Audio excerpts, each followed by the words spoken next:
National education policy Modi கொண்டு வந்துட்டாரு, தேசம் முழுவதுக்கும் ஒண்ணுதான், தெலுங்கானா ஏத்துக்கிடுச்சு, இமாச்சல பிரதேசம் ஏத்துக்கிடுச்சுன்னா நாங்க ஏத்துக்க மாட்டோம். அதான் பாயிண்ட், அவ்வளவுதான். ரொம்ப சிம்பிள் தான். இருமொழி கொள்கை தான் எங்களுக்கு.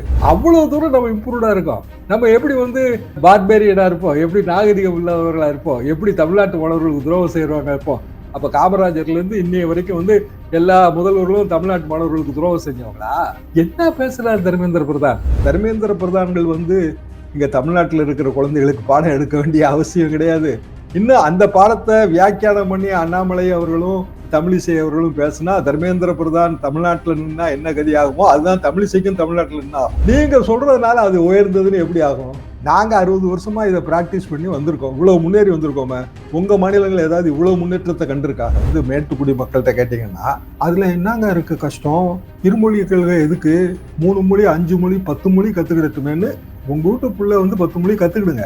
நான் அது இல்லைன்னு சொல்லல. காலகாலமா நீங்க பிரிட்டிஷ் காலத்துல இருந்து நீங்க அப்படித்தான் கத்துட்டு இருக்கீங்க.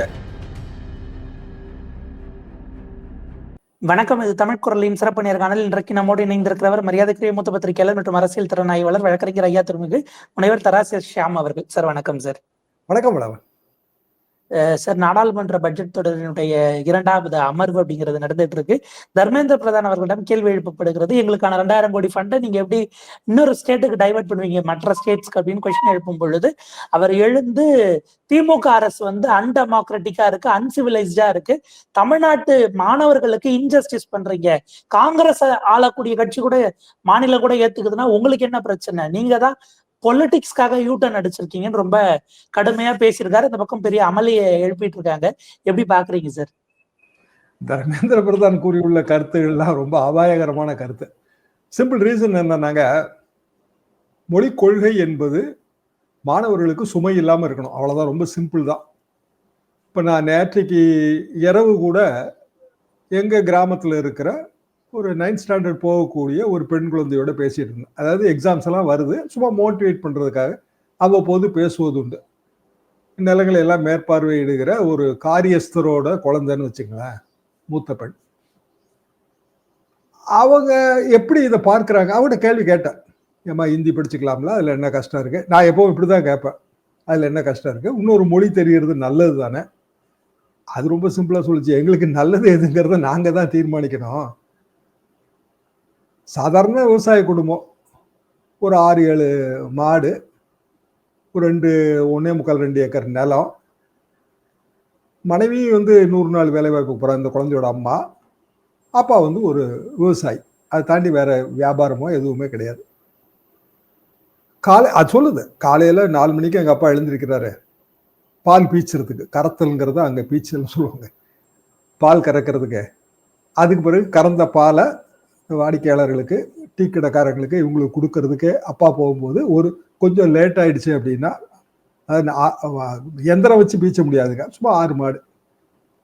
அப்போ ஒருவர் அது பால் பீச்சணும், அவர் ஒரு பக்கத்து கிராமத்துல இருந்து வரணும், அதுல ஒரு 1/4 மணி நேரம் லேட் ஆகுது அப்படின்னா, நான் ஸ்கூலுக்கு டியூஷன், காலையில டியூஷன், சயின்ஸுக்கும் மேத்ஸுக்கும் டியூஷன் போறதுக்கு முன்னாடி எங்க பக்கத்துல இருக்கிற கடைகளுக்கு அந்த பால் கேனை எடுத்துட்டு போய் நான் சப்ளை பண்ணிடுவேன். ஸோ என்னோட டே எதுல ஸ்டார்ட் ஆகுதுன்னா, ஒரு விவசாயியோட குழந்தையோட டே. குடும்ப பணிகளுக்கு உதவியா இருக்கிறதுக்கு சில நேரங்கள்ல சாதாரண பெண் குழந்தைகளுக்கு 5 மணிக்கு ஸ்டார்ட் ஆகுதுங்க, தப்புனா 6 மணிக்கு ஸ்டார்ட் ஆகும். அப்புறம் ஸ்கூல் 8:50, பக்கத்து ஸ்கூல் தான். அப்பா கொண்டு போய் விடுவாரு, இல்லைன்னா அந்த குழந்தைக்கு சைக்கிள்ல அதுவே போயிடும். அதுக்கு பிறகு school day, entire school day. பல நேரங்களில் பிரேக்ஃபாஸ்ட் நம்ம கொடுக்கறதுனால அவங்க தம்பிக்கு கொஞ்சம் வசதியா இருக்கு, அவன் 5வது வகுப்பு படிக்கிற தம்பி. அதுக்கு பிறகு என்டையர் ஸ்கூல் டே. ஈவினிங் 4:30க்கு முகத்தையெல்லாம் கழுவிட்டு திருப்பி டியூஷன் 8 மணிக்கு முடியுது. இதான் என்னோட ஒரு நாள்.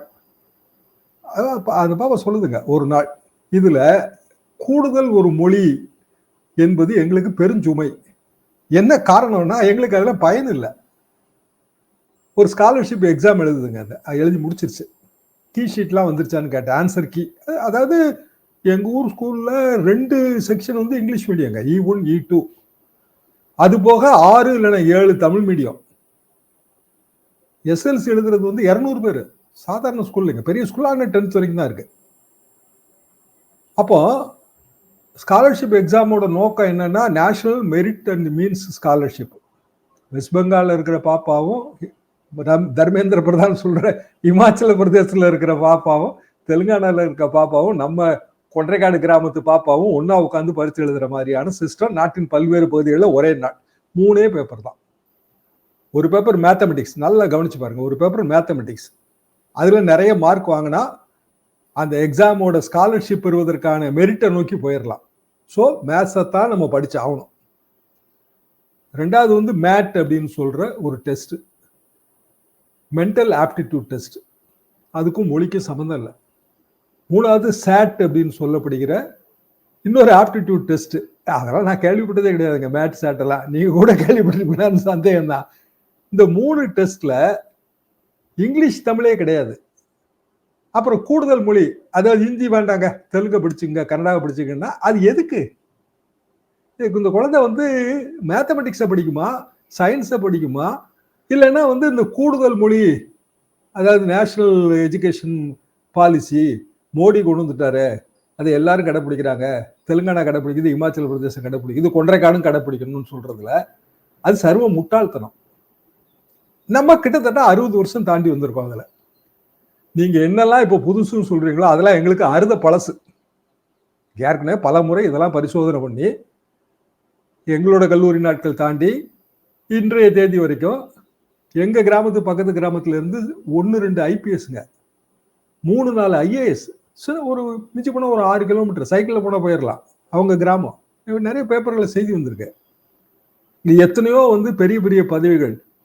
ரொம்ப பக்கத்துல வந்து ஒரு பெரிய கம்ப்யூட்டர் நிறுவனம், சாஃப்ட்வேர் நிறுவனம், ஆல் இண்டியா, அவங்க வந்து பக்கத்து கிராமத்துல அவங்களோட ஒரு யூனிட் வச்சிருக்காங்க.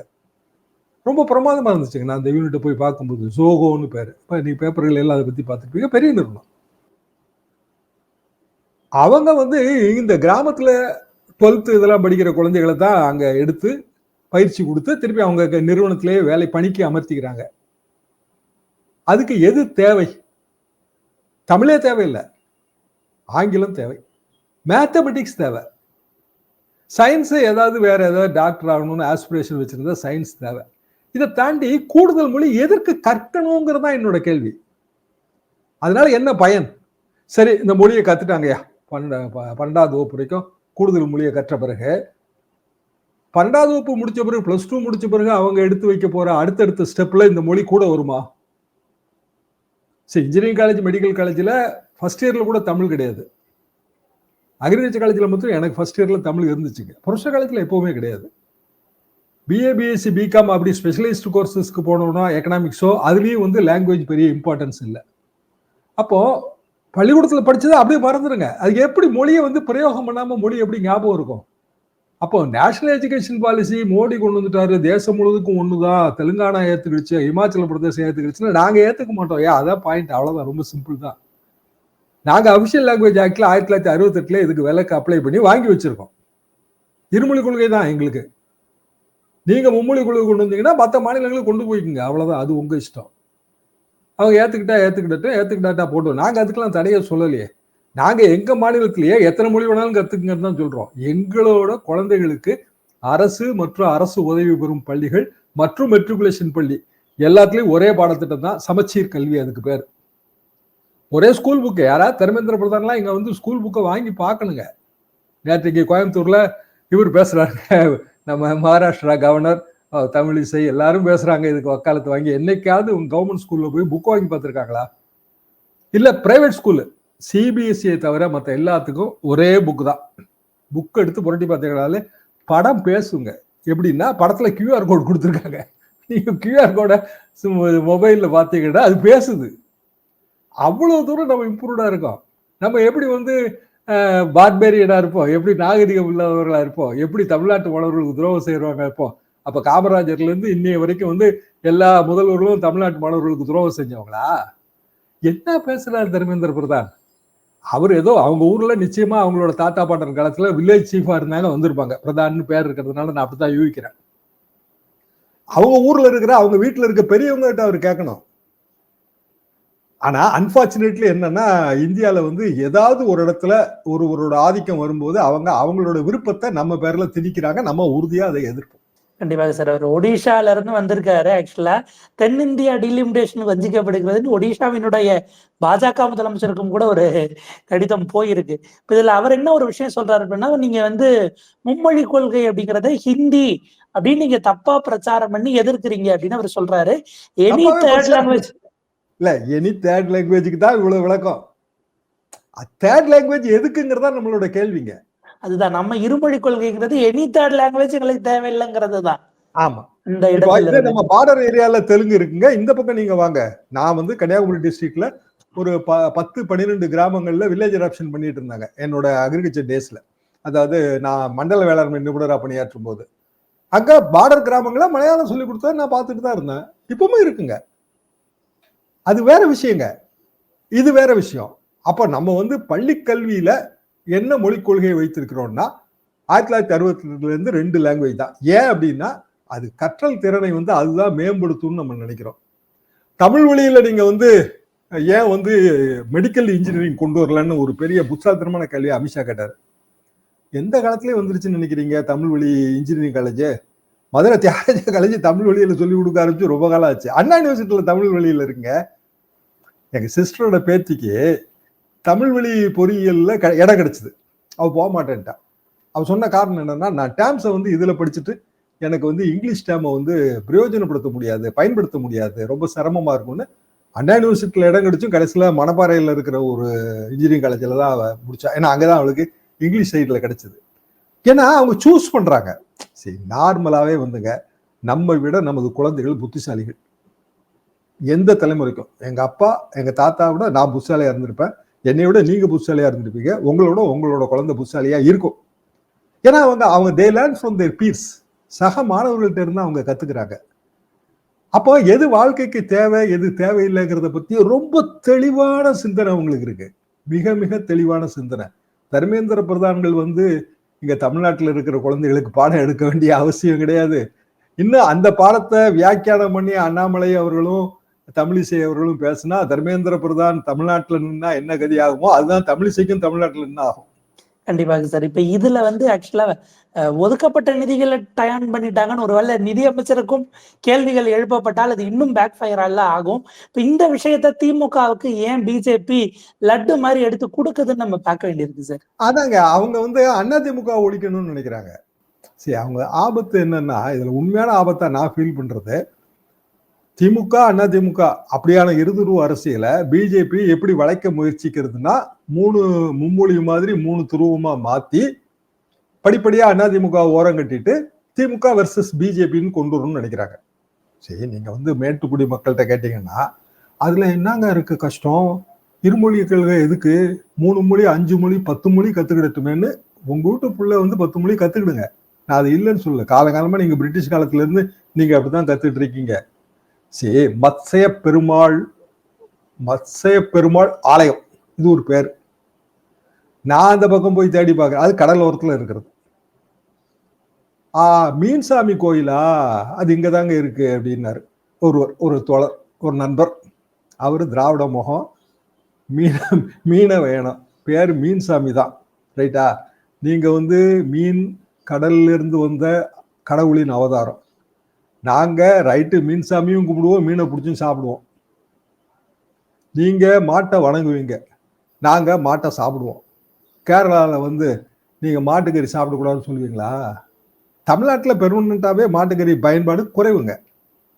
கேரளால போய் பாருங்க, எல்லா கம்யூனிட்டியும் சாப்பிடும். இந்த கம்யூனிட்டி அந்த கம்யூனிட்டிங்கிற விளக்கெல்லாம் கிடையாது. பீஃப் பிரியாணி தான் அங்க ரொம்ப ஃபேமஸ். என்னைக்காவது கேரளாவுக்குள்ள டிராவல் பண்ணி பார்த்தா தான் அவருக்கு அது புரியும். எதுக்குன்னா இந்தியாவே பல்வேறு கலாச்சாரங்களால் ஆனது. மத்ஸ்ய பெருமாளை வணங்குறவங்கள நம்ம குறை சொல்லல. நாங்க எங்க மீன்சாமியை வணங்கிட்டு போறோம், விடுங்கன்றோம், அவ்வளவுதான். இல்ல நீங்க எல்லாருமே வந்து மத்ஸ்ய பெருமாளை தான் வணங்கணும். அதுக்கு ரொம்ப ஈஸி ரூட் எதுனா சமஸ்கிருதம் கத்துக்கிறது தான். ரொம்ப ஈஸி ரூட் வந்து ஹிந்தி கத்துக்கிறது தான். எத்தனை மொழி கத்துக்கிட்டா என்னங்க? தெலுங்கு கத்துக்கிட்டா உங்களுக்கு என்ன குறைஞ்சு போகுது? அங்க போனா நீங்க வேலை பார்க்கலாம்ல. நாங்க எப்பங்க வந்து தெலுங்கானாவுக்கும் ஆந்திராவுக்கும் போய் வேலை பார்க்க போறோம்? எங்க ஊர்ல வந்து கூல்ட்ரிங்க் ஸ்டால் வைக்கிறதுக்கு சம்மர்ல எல்லா மாநிலத்துக்கும் போவாங்க. சம்மர்ல விவசாய வேலை கிடையாது. அந்த இளைஞர்கள் என்ன பண்ணுவாங்க? பக்கத்து மாநிலம் கூல்ட்ரிங்க் ஸ்டால் வைக்க போவாங்க. இது பேரே கூல்ட்ரிங்க் ஸ்டால் தான். அவன் எல்லா மொழியும் சூப்பரா பேசுவாங்க. என்னென்ன மாநிலத்தில எல்லாம் போய் கூல்ட்ரிங்க் ஸ்டால் வச்சிருக்கானோ சூப்பரா பேசுவான். அண்ணாவோட பழைய காணொளி இப்ப சமீபத்துல வைரல் ஆச்சு. அவர் தெளிவா சொல்றாரு. மலையாள நாட்டுக்கு நான் போறேன், இல்ல குஜராத்துக்கு போறேன். எனக்கு வாழ்க்கையை நடத்துறதுக்கு ஒரு 10, 15 சொற்கள் தேவை, அவ்வளவுதான். நான் எங்கேயும் போல இங்கேயே இருக்க போறேன்னா நான் குஜராத்தியை கத்துக்க வேண்டியதில்லை, தெலுங்கு கத்துக்க வேண்டியதில்லை. அதாவது அப்பமே இந்த கேள்வி வந்துச்சு, எல்லா மொழிகளையும் கத்துக்க வேண்டியதான்னு கேள்விக்கு அவர் பதில் சொல்றாரு மீட்டிங்ல. அதை விட அவர் சொன்ன இன்னொரு உதாரணம், மேலிடத்திலிருந்து வருவதாலேயே அது சிறந்ததாக முடியாது. மாடியிலிருந்து மலர் செண்டுகளும் வீசப்படும், குப்பைகளும் தூக்கி எறியப்படும். தரம் பிரித்து ஏற்றுக்கொள்ள வேண்டியது நமது கடமைன்றாரு. இதான் உண்மையும் கூட. நீங்க சொல்றதுனால அது உயர்ந்ததுன்னு எப்படி ஆகும்? நாங்க 60 வருஷமா இதை பிராக்டிஸ் பண்ணி வந்திருக்கோம், இவ்வளவு முன்னேறி வந்திருக்கோமே. உங்க மாநிலங்கள் ஏதாவது இவ்வளவு முன்னேற்றத்தை கண்டிருக்கா? தமிழ்நாடோட எல்லா புள்ளிகளும் எடுப்போம். நான் இந்த கவர்மெண்ட் அந்த கவர்மெண்ட் சொல்லல, வரிசையா சக்சஸிவ் கவர்மெண்ட் காமராஜர்ல இருந்து எடுத்து பாருங்க இன்னைய தேதி வரைக்கும். அப்போ முன்னேறிய மிக முன்னேறிய மாநிலம்னா மகாராஷ்டிரா, கேரளா, தமிழ்நாடு எல்லாம் ஒரே வரிசையில் இருக்கிற மாநிலங்க. அப்ப ஏன் மகாராஷ்டிரால மராத்திய இந்தி அழிக்குதுங்கிற குரல் இருக்கு? நீங்க மராத்தி தியேட்டர் ஆர்டிஸ்ட கேட்டு பாருங்க, நாடக கலைஞர்கள்ட்ட. நான் நாடக நடிகர் சங்கத்துல, நாடக கலைஞர்கள் சங்கத்துல எல்லாம் உறுப்பினராக இருந்திருக்கேன். அந்த பக்கங்கள்லாம் ரொம்ப டிராவல். அவன் சொல்லுவான், எங்க நாடகத்தையே அழிச்சது இந்தி தாங்க அம்மா. மராத்தி தியேட்டரை அழிச்சதே இந்தி தான், மராத்தி படங்களை அழிச்சதே இந்தி தான். ஏன் பம்பாய் பல மொழிகளை கொண்ட நகரமா மாறி இன்னைக்கு 2 மொழி சேர்ந்தா, இந்தியும் குஜராத்தியும் சேர்ந்தா அங்க லோக்கலா மராத்தி பேசுறவனோட அதிகம். ஏன்னா இந்த மாதிரியான மொழி புரிதல், தவறான மொழி கொள்கை காரணமா தான். மராத்தியும் இங்கிலீஷும் அவங்களுக்கு போதுங்க. உண்மையாவே தேவைன்னா இந்திய கத்துக்க போறாங்க, அவ்வளவுதானே. அது எதுக்கு நீ கொண்டு திணிக்கிறேன்ற? வரும் நாட்கள் எப்படி போகுது, நாடாளுமன்ற விவகாரங்கள் எப்படி வரும் பொழுது தமிழ்நாட்டிலிருந்து பாஜக சிங்கிள் அவுட் செய்யப்படுகிறதா அப்படிங்கிற விஷயங்கள் எல்லாம் நம்ம பார்க்கலாம். உங்க நேரத்துக்கும் கருத்துக்களுக்கும் மிக்க நன்றி சார்.